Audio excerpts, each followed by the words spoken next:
Балалар, бүгін біз дүниетану пәнінен табиғат және менің қауіпсіздігім тақырыбымен танысатын боламыз. Бүгінгі сабақта сендер төтенше жағдайларда болатын сақтық ережелерін құруды үйренесіңдер. Табиғатта болатын қауіпті жағдайларда тәртіп сақтаудың ережелерін білетін боласыңдар. Балалар, ТЖ деген әріптер нені білдіреді? Білесіңдер ме?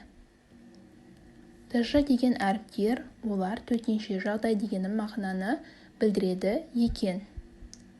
Жалпы өздерің төтенше жағдай туралы не білесіңдер? Мына суреттерге қарап, төтенше жағдайларды бірге анықтайық. Бірінші суретте не бейнеленген? Дұрыс айтасыңдар. Орман өртеніп жатыр. Орман не себепті өртенуі мүмкін? Дұрыс айтасыңдар. Адамдар орманға саяхатқа барғанда отты сөндірмей кетуінен пайда болуы мүмкін.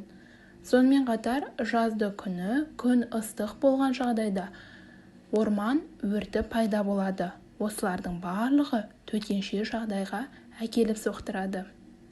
Екінші суретте су тасқыны. Су тасқыны көктем мезгілінде күннің күрт жылынып, қар суы еріп, өзен сулары тасығанда пайда болады екен. Одан кейінгі суретте көше ортасынан жарылып жатыр. Ол неден пайда болуы мүмкін? Әрине, жер сілкінісі кезінде пайда болады. Жер сілкінісі кезінде үлкен ғимараттар, ағаштар, жолдар жарылып, үлкен төтенше жағдай туғызады. Одан кейінгі суретте адам маска киіп тұр. Жұқпалы ауру, вирус тарағанда адамдар маска киіп жүруі қажет. Соңғы суретте біз қаланың ластануын көріп тұрмыз. Балалар, қалалар неден ластанады? Қалалар фабрикалардан, көліктерден шыққан түтіннен ластануы мүмкін. Осылардың барлығы бізде төтенше жағдайлар. Балалар, табиғаттың бізге берген сыйы жер, су, ауа және от. Жер бізге азық береді, отпен жылынамыз, ауамен тыныстаймыз, сумен шөлімізді қандырамыз. Алайда олардың табиғи апаттарға айналу қаупі бар екенін ұмытпағанымыз жөн. Мысалы, табиғаттағы катаклизмдер адам өміріне қауіп туғызатын алапат құбылыстар. Оларға жер сілкінісі, цунами, тайфун, жаңғыртаулардың атқылауы жатады екен.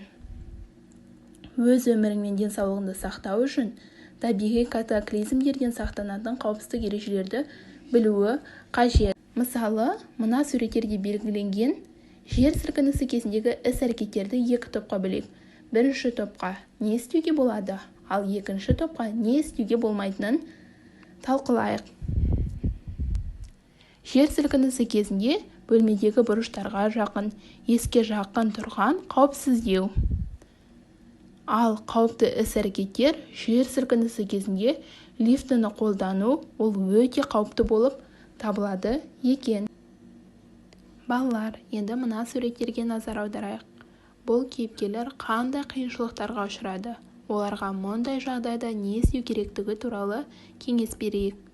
Бірінші суретте қар қатты жауып борандатып тұр. Бұл кезінде адамдарға не істеуге болмайды? Тауға баруға болмайды, алыс жолға шығуға болмайды. Себебі тауда қар көшкіні басталып кетуі мүмкін, ал жолға шыққан адам адасып кетуі мүмкін. Ал екінші суретте балалар орманда жаққан, отты өшірмей кетті. Бұл дұрыс емес, себебі орманда үлкен өрт пайда болып, төтенше жағдай туғызуы мүмкін.